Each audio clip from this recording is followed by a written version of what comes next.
ओ शेरा उठ जरा ते फिर ओही जलवा दिखा अपना बड़ी बेताब है दुनिया तेरी परवाज देखण नू। नमस्कार दोस्तों, जैसा कि मुझे मालूम है कि आप लोगों की वीडियो की काफ़ी प्रतीक्षा रही होगी, काफ़ी इंतज़ार कर रहे होंगे। हम लोगों ने जितने भी कार्य की है, हम लोगों ने जितने भी कदम उठाए हैं, उसका संक्षिप्त में आप लोग को ब्यौरा समय समय पे आप लोग को ग्रुप में इस विषय में अवगत कराया गया है। और जो हमारे तीसरी चरण की जो कार्य थी उसको भी एक संक्षिप्त रूप में हमने बताने की कोशिश की है 2-3 मैसेजेस के साथ। लेकिन बहुत सारे छात्र थे जो इस बातों को समझ गए। बहुत सारे ऐसे भी छात्र थे जिनकी हमें लगातार मैसेजेस और कॉल्स प्राप्त हो रही है कि इसमें जो है सो और क्लैरिटी दिया जाए कि आप लोगों की क्या बातचीत हुई।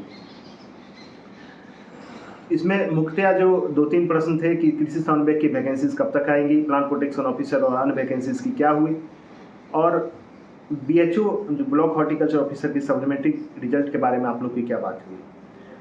तो इन सारे प्रश्नों का मैं जवाब देने की, उत्तर देने की आप लोगों को कोशिश करूँगा। लेकिन आप लोग इस बात को ज़रूर समझिएगा कि हम लोग जब किसान भवन गए, वहाँ के अधिकारी से बात किए, तो उन लोगों ने हमसे इसलिए इतनी ज़्यादा बातचीत की क्योंकि हम लोग बिहार कृषि विश्वविद्यालय के छात्र हैं और कहीं न कहीं उन लोगों का भी जुड़ाव उस यूनिवर्सिटी से रहा। तो उनकी जो पर्सनल जो बातें हैं, जो व्यक्तिगत रूप से हमारी बात है, उनको सर्वविदित करना नैतिक रूप से सही नहीं होगा। तो इसलिए मैं आपको बस एक संकेत दूंगा, आपको संकेत से समझना है कि मैं क्या कहने की कोशिश कर रहा हूँ। आगे भी आप लोग वीडियो में आप लोग पूरा वीडियो देखिए, आपको पूरी बातें की लगभग जानकारी आप लोग को मिल जाएगी। और आगे क्या करना है इसके बारे में भी मैं एक संक्षिप्त रूप में आप लोगों को बताऊंगा कि आगे भी अगर आप इस काम में तेजी चाहते हैं तो आपको क्या करना होगा। तो दोस्तों, जैसा कि बिहार कृषि विश्वविद्यालय के जो छात्र थे उनका इसमें मुख्य योगदान रहा। न सिर्फ उन्होंने शारीरिक और मानसिक रूप से साथ दिया, बल्कि आर्थिक रूप से भी कई छात्रों ने हमारा साथ दिया। और इस मुहिम में जो है सो बढ़ चढ़ कर आप भाग लिए, जैसा कि आपने कई सारे आप तस्वीर देखे ही होंगे। तो हम लोग जब कृषि मंत्री के आवास पे पहुंचे तो हम लोग को भी पता था कि वहाँ पे कृषि मंत्री का होने की मिलने की जो चांसेस है वो काफ़ी कम है। बहुत सारे छात्र ऐसे भी होंगे यूट्यूब्स पे, ग्रुप्स पे, जो कह रहे होंगे कि आपने पता करके क्यों नहीं गया। तो एक PA से बात करना, वहाँ पे अपॉइंटमेंट लेना, ये सारी चीज़ अगर मैं करता तो पूरी चुनाव निकल जाती और हमारा जानकारी भी उन तक नहीं पहुँचती। तो हम लोग गए थे कृषि मंत्री का आवास पे, वहाँ पे वो नहीं थे, वो किसी रैली में निकल चुके थे। तो वहाँ पे उनकी हर एक मंत्री का आवास पे एक ऑफिस होती है और कृषि मंत्री के आवास पे जो ऑफिस थी, उनके अधिकारी थे, उनको हम लोगों ने अपनी बात को रखा। हम लोग की एप्लीकेशन कुल 17 पन्ना की थी, जिसमें 17 पेजेस में 2 पेज तो हमारी एप्लीकेशन की थी और बाद बाकी जो एनेक्सर्ड जो भी हम लोग की पेपर कटिंग्स थी, जो भी हमारे तथ्य थे, उनको हम लोगों ने रखा, उनको समझाया कि ये बात है, आप कृषि मंत्री को आप बताइएगा। तो उन लोगों ने हम लोगों की एप्लीकेशन ले ली। इसके बाद जो है सो हम लोग कृषि सचिवालय नहीं कहिए, सचिवालय ही कहिए, उसमें कृषि विभाग से जो अधिकारी बैठते हैं उनसे मिलने की कोशिश की। उन लोगों ने बताया कि आपका जो समस्या का हल है वो किसान भवन में ही मिलेगा। तो इस बात की तो जानकारी हम लोगों को भी थी कि किसान भवन ही हमारा जो है सो समस्या का और जो भी जानकारी है उसके बारे में कुछ बातचीत हम लोग कर सकते हैं। तो खैर एप्लीकेशन दे दिया गया और वो लोग फिर फॉरवर्ड किसान भवन को ही करेंगे। तो उसके बाद हम लोग किसान भवन आए, वहाँ पे हम लोगों ने सेक्रेटरी से मिलने की कोशिश की, जो कि माननीय संजय अग्रवाल जी हैं। लेकिन हम लोग को बताया गया कि माननीय नरेंद्र मोदी जी की सभा है और उस सभा को जो ऑर्गेनाइज करने में वो लोग काफ़ी व्यस्त हैं। तो उसके बाद हम लोगों ने अधिकारियों से बात करने की कोशिश की, जो डायरेक्टरेट ऑफ एग्रीकल्चर है, डायरेक्टरेट ऑफ हॉर्टिकल्चर है, डायरेक्टरेट ऑफ प्लांट प्रोटेक्शन है, सभी लोग वहीं पे बैठते हैं। तो उन लोगों से जब हम लोगों ने बातचीत करने की कोशिश की तो हम लोग का एप्लीकेशन लिया गया और जब हम लोग अंदर गए तो वहाँ पे एक संयोग कहिए कि जो संजय अग्रवाल जी हैं, माननीय संजय अग्रवाल जी, उनके समकक्ष के ही कुछ अधिकारी मिले, या उनसे कहिए कि 1-2 लेवल जो है सो नीचे होंगे वो अधिकारी मिले। और उनका जो पर्सनल जो असिस्टेंट हैं उनसे भी बात करने की हमें मौका मिली और उनको जो है सो हमने सारा बात बताई। इससे पहले भी जब हम लोगों ने वो डॉक्यूमेंट दिया तो उन्होंने हमें पहचान लिया और कहा कि तुम लोग तो पहले भी आए थे। तो हम लोगों ने कहा कि हाँ सर, हम लोग 2021 के छात्र हैं, न उसमें एलिजिबल हो पाए और उस समय भी कहा गया कि हम लोग को जो है कृषि समन्वय की जो वैकेंसीज है वो तुम लोग के लिए लाई जाएंगी और अभी जो प्रेस विज्ञप्ति हुआ है उसमें इसका कुछ जानकारी नहीं दिया गया। तो इस संदर्भ में हम लोग अपना चिंता उनके सामने जाहिर किए। तो उसको वो एड्रेस करते हुए बोले कि कृषि समन्वय की जो वैकेंसीज हैं वो अपने अंतिम चरण में है। और दोस्तों, जितना आपको जानकारी के लिए बता दूं कि जितनी जानकारी आपको और मुझे है उतनी जानकारी उससे कहीं अधिक जानकारी जो है सो उन अधिकारियों को एक एक इसकी कमियां और एक एक जो रिक्तियां में कहाँ जो है सो रुकावट है उनको जानकारी इसकी बात की थी। और पूरा किसान भवन में जितने भी अधिकारी थे सबको इस विषय पे एक तरह से जानकारी थी और वो काफ़ी ज़्यादा वो इस विषय पर उत्सुक थे कि कृषि समन्वय का जो वैकेंसीज है, जो रिक्तियाँ हैं वो जल्द ही आने वाली है। तो इसके बारे में उन्होंने कहा और उन्होंने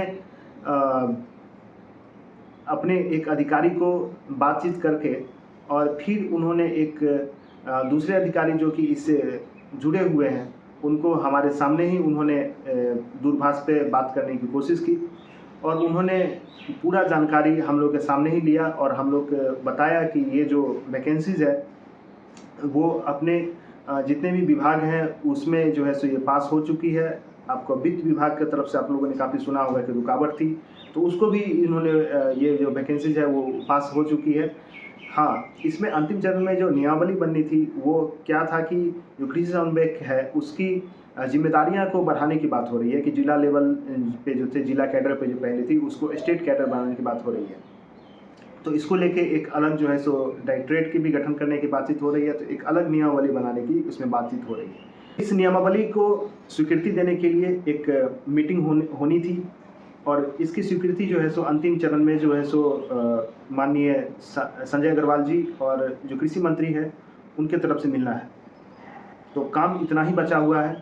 उन्होंने अपने ओर से कहा कि अगर तुम इस काम में और तेज़ी चाहते हो तो तुम माननीय संजय अग्रवाल जी से मिल सकते हो, परंतु ये काम जो है सो खुद बहुत तेज़ी से आगे बढ़ रहा है और ये वैकेंसी तुम्हें बहुत जल्द ही देखने को मिलेगी। जब हम लोगों ने बातचीत की कि सर ये किस महीने अनुमानित आप लगा सकते हैं कि आ जाएंगी, तो उन्होंने 2-3 महीने की बात कही। हालांकि उन्होंने ये भी कहा कि मैं कोई मंत्री नहीं हूँ जो आश्वासन दे सकता हूँ और ना मैं आपको आश्वस्त कर सकता हूँ ये वैकेंसीज बहुत जल्द आएगी, क्योंकि ना तो मुझे आपको कोर्स बेचना है, ना कोई मुझे ऐसी अफवाह फैलाने से मेरे कोई इसमें भलाई है, क्योंकि मैं भी एक छात्र हूँ, आप भी एक छात्री। तो इस बारे में पॉजिटिव रिजल्ट्स तो है, लेकिन मैं आपको ये नहीं बता सकता कि ये इसी महीने ये वैकेंसीज आ रही है। और हम लोग की जो मुख्य उद्देश्य थी उसमें आपने आरटीआई में भी देखा होगा कि हम लोग की मांग बस 2 थी कि कृषि समन्वय की जो स्थिति है उसको स्पष्ट किया जाए, तो वो तो स्पष्ट हो गई। दूसरी मांग ये थी कि जो नया जो पुनर्गठन जिस पद की हुई है, जिसको प्रत्यर्पित करके जिस पद को पुनर्गठित किया गया वो कौन सा पद है, तो इसकी भी जानकारी आपको ग्रुप में मिल गई। और उन लोगों ने भी कहा कि इसकी वैकेंसीज तो आएंगी, लेकिन ये काम उतनी तेज़ी में नहीं है जितनी कृषि समन्वय की काम जो है सो आगे बढ़ी हुई है। तो ये तो जानकारी इन 2 प्रश्नों की हो गई। अब जो ब्लॉक हॉर्टिकल्चर ऑफिसर के जो सप्लीमेंट्री रिजल्ट्स के बारे में है, तो हमारे साथ 2 छात्र थे जिनका 0.5 और 0.9 नंबर से इनका मेरिट जो है सो रुक गया है। तो उन लोगों ने जब बात करने की कोशिश की तो उन लोगों को बताया गया कि पहले नियुक्ति तो हो जाने दो, क्योंकि जब तक नियुक्ति नहीं होगी तब तक कुल संख्या की जो लोग बहाल हुए हैं, कितनी संख्या में हुए हैं, इसकी पता तो उनको है, लेकिन आधिकारिक रूप से ये बातें सामने नहीं आएगी। हाँ, और बहुत सारे आप लोग जो है सो जो भी 1-2 नंबर छूट गए हैं वो लोग एकत्रित होकर उन पर दबाव बनाएंगे तो कुछ हो सकती है, लेकिन आप लोग न्यायालय का भी रास्ता इख्तियार कर सकते हैं। आप लोग जैसे कि बीपीएससी जो है टीचर्स की जो वैकेंसीज अभी आई थी तो उसमें जो है सप्लीमेंट्री रिजल्ट देने की कोशिश की, मतलब कि दी है वो, तो आप लोग इसको एक आधार बना के आप लोग कोर्ट में भी जा सकते हैं और अपने हक में ये फैसला आप ले सकते हैं। क्योंकि मेरा जुड़ाव काफ़ी ज़्यादा रहा है ये न्यायालय और इसकी प्रक्रिया को मैं काफ़ी करीब से जानता हूँ, तो अगर आप एक बीपीएससी के द्वारा जो एक परीक्षा में जो सप्लीमेंट्री रिजल्ट जारी हो रही है, तो उसको आधार बनाते हुए यहाँ पे भी आप अगर कोर्स के माध्यम से जाते हैं तो इस कार्य में जो है सो आपको निश्चित सफलता मिलेगी। तो दोस्तों, मुझे लगता है कि आप लोग को सारी जानकारी मेरे तरफ से दे दी गई है। और भी जो प्रश्न रहे हैं तो उसका आपको जवाब अगर लेना है तो कुछ ऐसे छात्र हैं जो इस काम में और तेज़ी चाहते होंगे, तो वो हमें बताएं, ग्रुप में आप लिखिए। और उस काम को तेज़ी में लाने के लिए आप लोग अगर खुद जाना चाहते, मिलना चाहते हैं, तो उस काम में भी हम लोग के द्वारा आपको सपोर्ट किया जाएगा। क्योंकि दोस्तों, मेरा काफ़ी व्यस्तता रही इन 2-3 दिनों में, क्योंकि एकाएक आपको ट्रैवल करने के लिए आपको काफ़ी ज़्यादा समस्या उठानी पड़ती है। और मुझे पश्चिम बंगाल से मैं पटना गया था और फिर वहाँ से मैं यहाँ पे आया हूँ, तो काफ़ी ज़्यादा व्यस्तता के कारण मैं ये वीडियो को काफ़ी ज़्यादा डिले करके बना रहा हूँ। लेकिन आशा करता हूँ कि आपको पूरी तरीके से जानकारी मिल गई होगी। और भी अगर क्लैरिटी चाहते हैं तो मैं तो यही कहूँगा कि जितनी जानकारी मेरे पास थी वो आप लोग को दे दी गई।